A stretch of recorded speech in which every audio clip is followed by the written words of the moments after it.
your hands up. Everybody sing it loud. This is how we live it. The Total Faith Show. Come on, get your hands up. Everybody sing it loud. This is how we live it. The Total Faith Show. Come on, get your hands up. Everybody sing it loud. This is how we live it. The Total Faith Show. Total Faith. Lifestyle, relationships, business, networking, ministry, community. The Total Faith Show. Stop the show.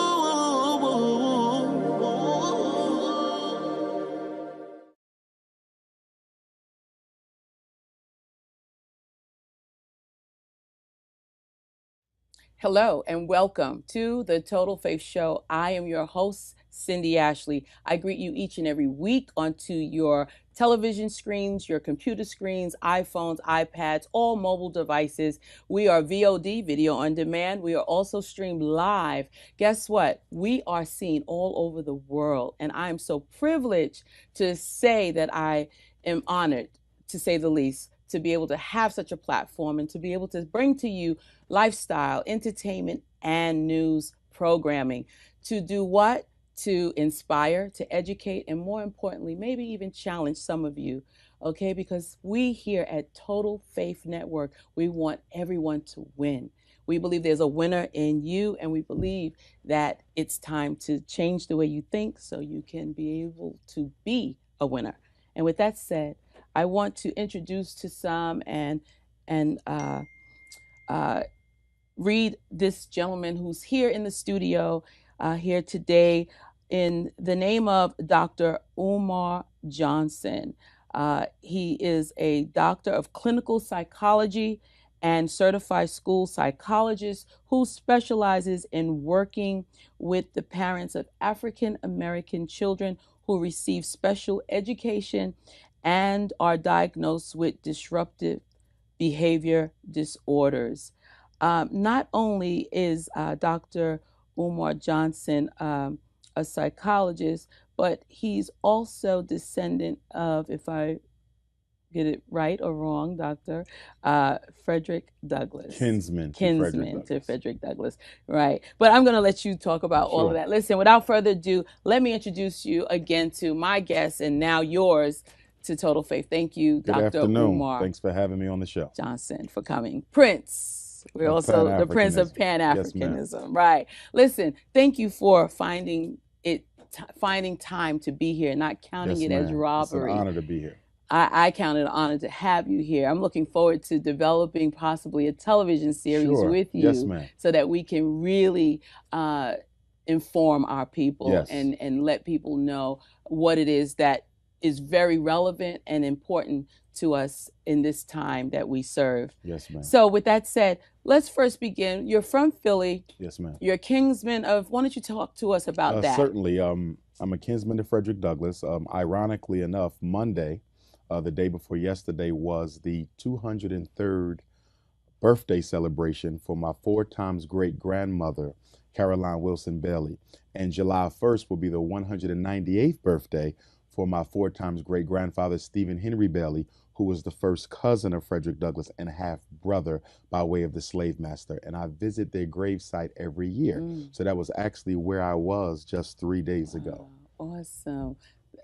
That sounds so riveting, you know, and so real to be able to connect your kinship with. Yes, ma'am. And I didn't have to do any research, so I don't want to take any credit.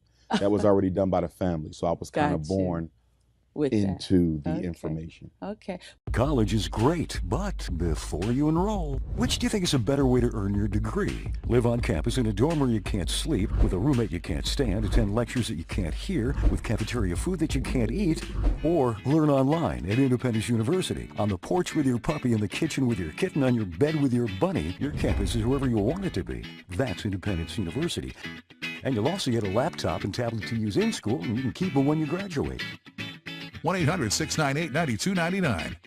This is important news from the Diabetic Supply Line. If you, a friend, or a family member has diabetes and you have lost your supplier, or if you need a supplier for your diabetic supplies, you may qualify to get your diabetic testing supplies now with little or no out-of-pocket cost, regardless of your age. To be potentially eligible, you only need Medicare or private insurance.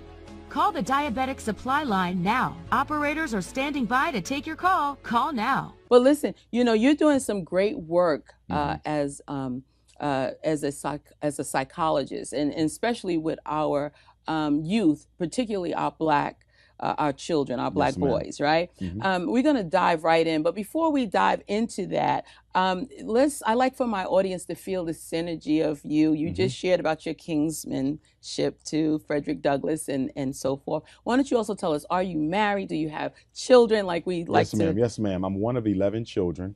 I'm the oldest boy.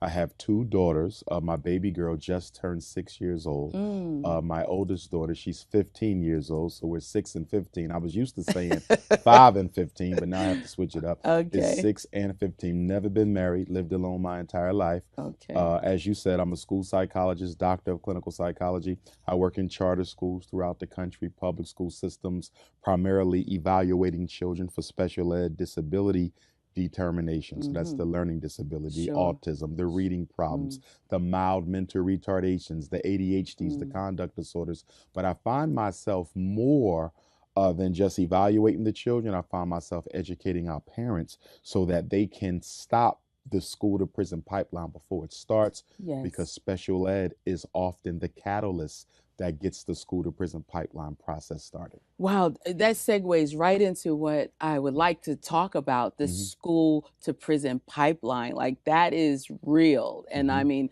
let's talk about that if you would. I know Hmm. you're here, you're going to be lecturing in a couple of days. Hmm. And we're very fortunate that you are in New York at this Yes, time, ma'am. so we're able to have you here. So with that said, talk about the school to prison pipeline, just for those who may have never heard of that phrase before, because there's people who are Certainly. watching. Certainly, school to prison pipeline generally refers to a process that sees more Black boys ending up in prison than ending up with a high school diploma. And what I've seen in my work, and I've even heard this from judges as well as attorneys, Mhm. the school is over passing the community for being the number one referral source of Black boys to juvenile detention centers as well as minimum and maximum security prison. So boys, Black boys, are getting arrested more frequently inside the school than in the community. So it's interesting because we say we want our boys to go to school, Right. but at the same time, school is more likely to land you in jail than dropping out of school. That's amazing. And That then is, I would add to that, see, Mhm. we have to Sure. put it within the context. Please. Public education in America was started to train Americans, and of course, following slavery, African Americans, on how to work. So it was industry and capitalism that forced the government to create education so Mhm. that the workers could be able to read, write, and count. How can you exploit labor if you don't have workers who can read, write, and count? The problem today is there's no longer labor for African Americans. There's not even enough labor for African Americans with doctorates and master's degrees, which is why right now we have over 2 million of African Americans who are unemployed with masters and doctorates. So what is the purpose of school Right. if there are no jobs, if school in fact was created to prepare you for the job? Well, I would argue that the purpose of public education in America today, which includes charter schools because they're also public by law, is to prepare Black girls for poverty and Black boys for prison. It's amazing how you articulate, the way you articulate is so riveting. Again, I say riveting because this is alarming to hear, Hmm. this, you know, as today in the 21st century. Like we're talking about enslaving our Black boys and Hmm. our girls, if you will, Hmm. to the system, which we think, we have freedom. We're Hmm. not supposed to be, slaves anymore. Yeah. Why don't you talk to that? One thing that has to be understood Yes. when we talk about the challenges of African American boys in the school system, one thing that I always like to highlight and underscore: the Black boy doesn't have anything wrong with him. when we hear that, when a lot of times when you hear the conversation, it's Mhm. almost as if he needs a certain kind of school. Yeah, He needs a certain kind of teacher. that's what He it needs is. a certain kind of curriculum. No, he don't. He can learn just as well under the same circumstances as white, Chinese, Arab, East Indian, Mhm. Latino.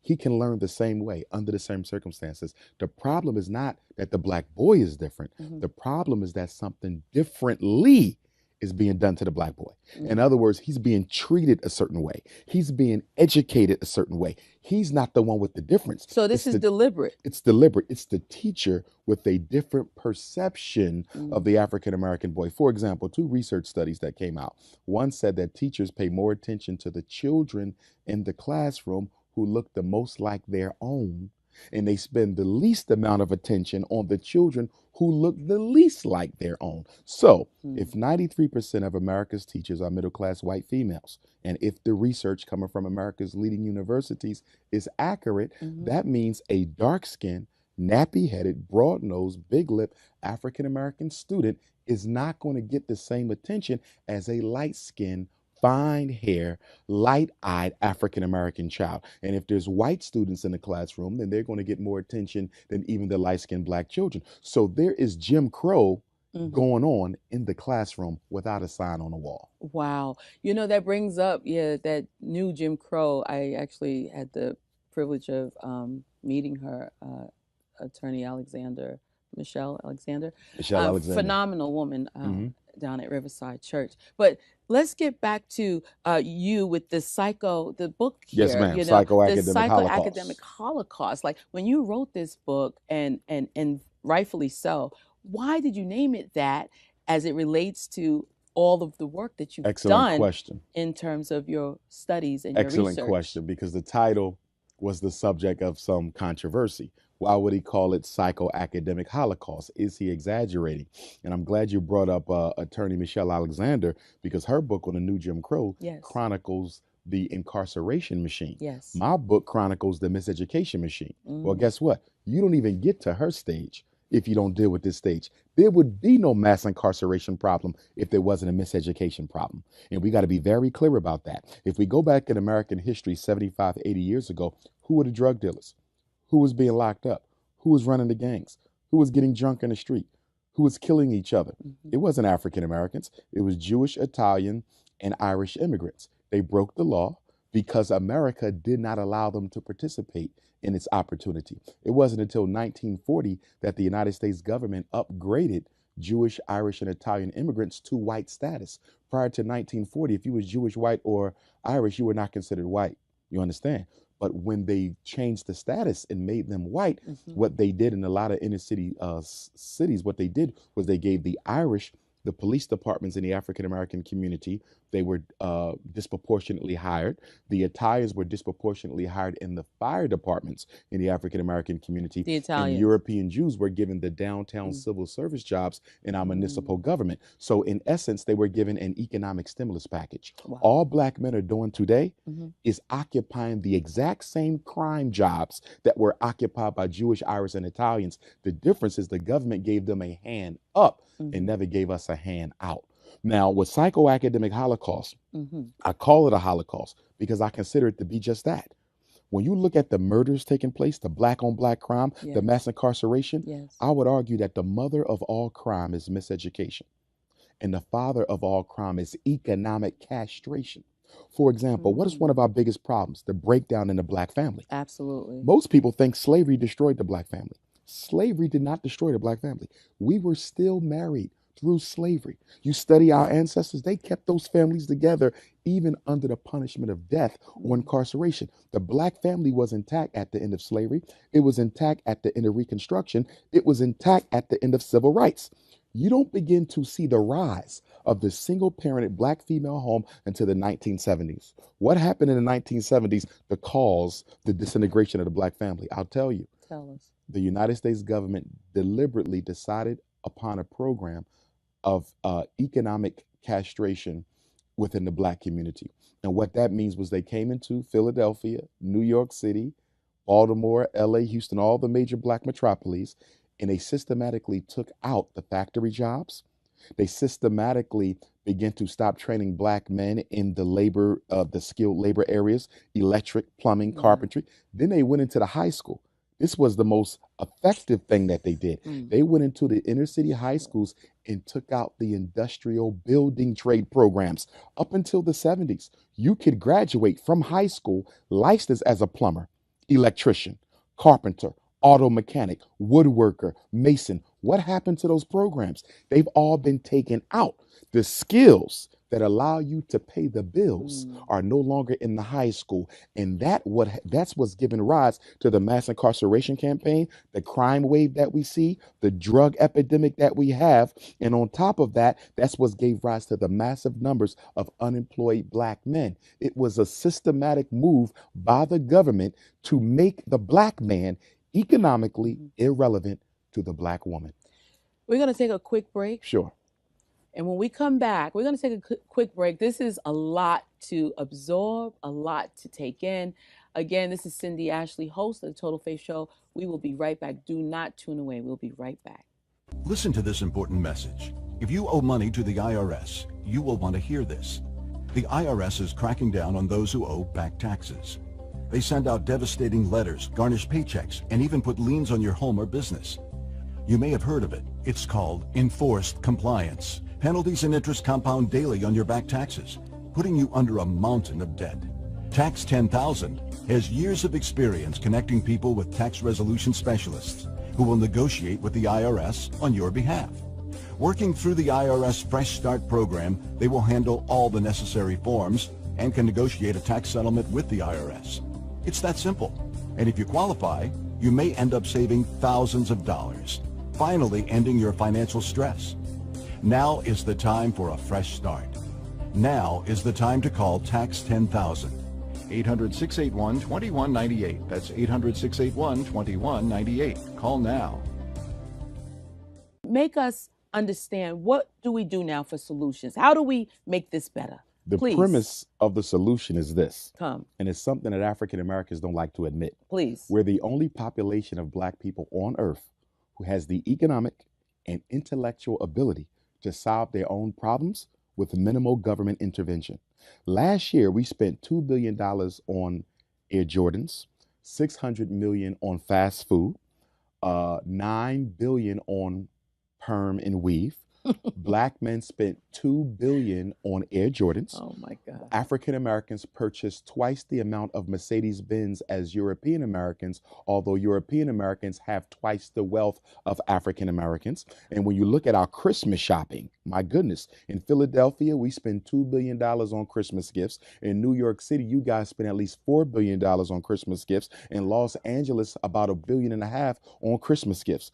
You take all of this disposable income that we're wasting, we can have our own hospitals, our own schools, our own supermarkets, and our own banks. Those are the 4 cornerstone institutions you got to have in any self-sustaining community. But guess what? There's not an Africa town nowhere in the United States. There's a Chinatown in every city. There's a little Italy in every city. There's a Jewish community in every city. Why is there no Africa town? It's not purely due to racism. It's due to the psychological apathy and lack of concern that we African Americans have about our destiny. And that is an artifact of slavery, because we're the only people in America, the only cultural group who does not care about the collective progress of itself. Number one, we're the only ones. And number two, we're the only cultural group in America who does not care, feels no sense of guilt or shame that our people are on the bottom. When's the last time you seen a homeless Chinese? When's the last time you seen a homeless European Jew? When's the last time you seen a homeless East Indian? You don't. Because although no culture is perfect and everybody has, that aspect of their community that needs to be improved upon, most of these cultures are self-sustaining to a point. Yeah, they get grants and they get government assistance, but at the same time, there is a cultural loyalty and respect that requires them to look out for each other. We don't have that. The African American nation is a nation of radical individuals. Our psyche is our enemy.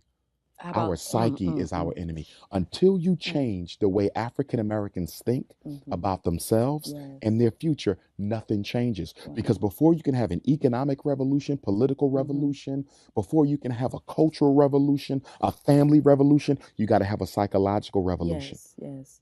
Talk about, how about religion, Hmm. church, because, we have so many, mega churches It's a and double-edged sword. On the one hand, the African American church historically has been our vanguard.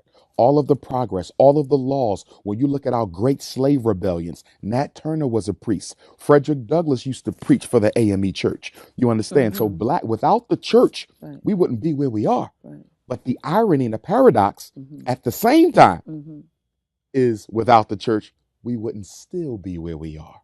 So you have a traditional African American church that brought us this far, Wow.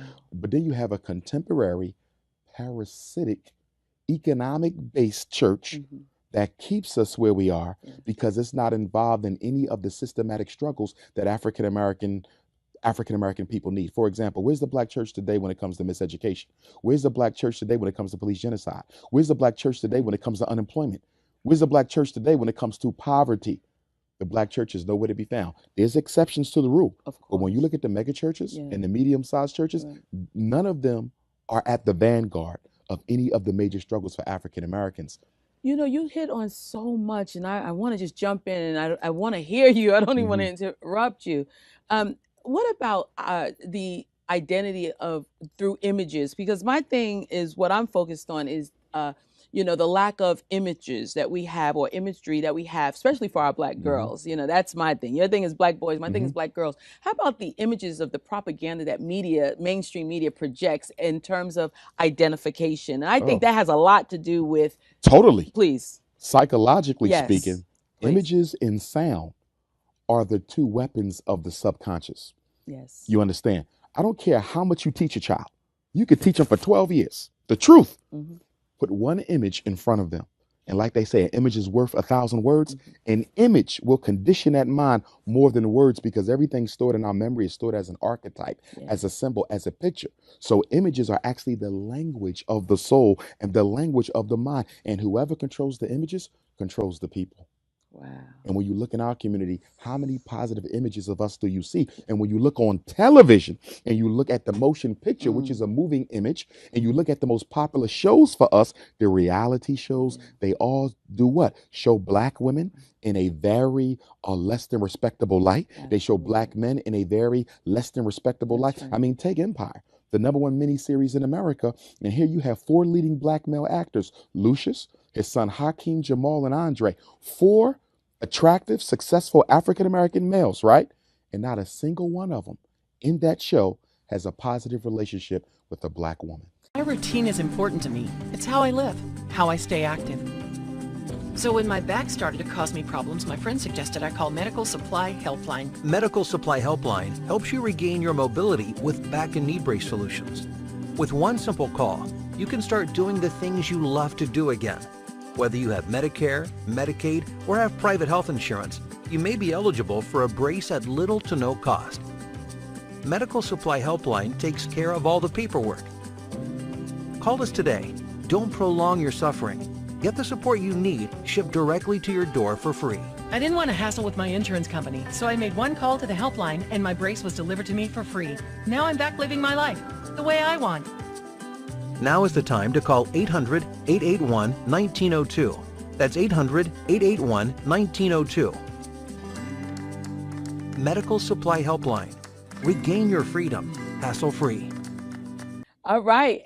We're back. Listen, this is a serious program. I'm going to give you, Dr. Umar, without further, please speak into the camera. Let the people know about what the solutions are as it pertains Good afternoon. to. This is Dr. Umar Yes, Johnson, please. Black America's #1 school psychologist, and I have a special message for all of our African American parents out there and parents in general. 3 quick tips for the upcoming school year. I know it's summertime, but school will be coming right back. Number 1, don't sign any paperwork that the school gives you unless you read it thoroughly. Number 2, never go to a school meeting by yourself. It is very important that you have a witness to every conversation in the school in case it goes to court or goes to due process. Number 3, understand that special education in and of itself is not a solution, and special education will not work if your child does not need it. In most cases, our children do not have learning disabilities. What I often find is they have lazy disabilities. It's not that your child can't learn how to read, he's not interested in learning how to read. So I'm saying to you, make them do the work.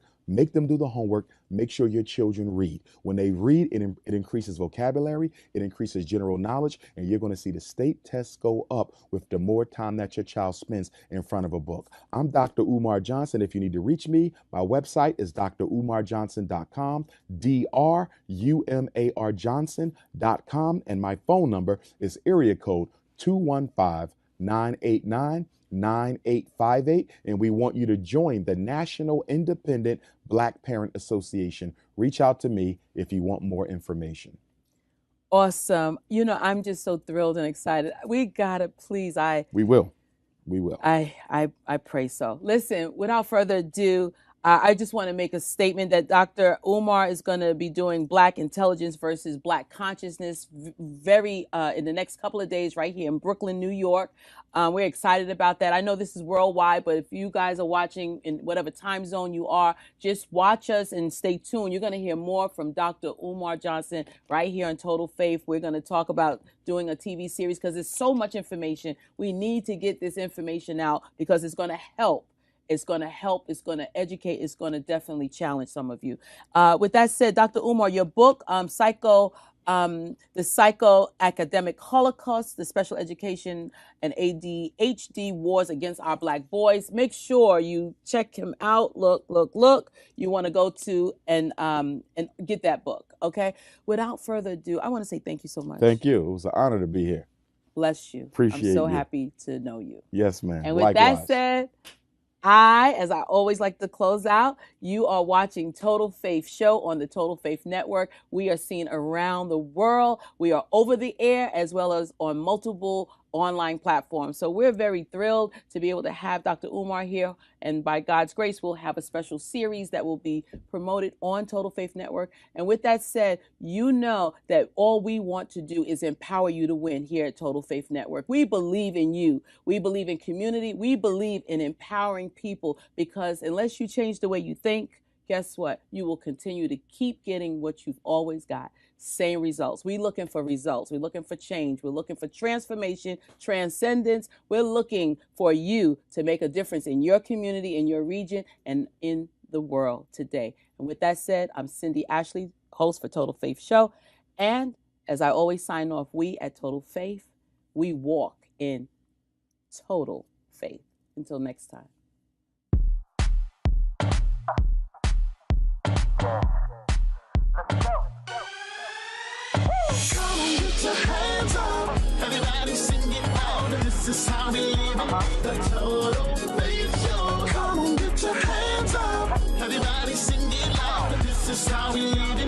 The Total Faith Show. Come on, get your hands up. Everybody sing it loud. This is how we live it. The Total Faith Show. Total Faith. Lifestyle, relationships, business, networking, ministry, community. The Total Faith Show. Stop the show.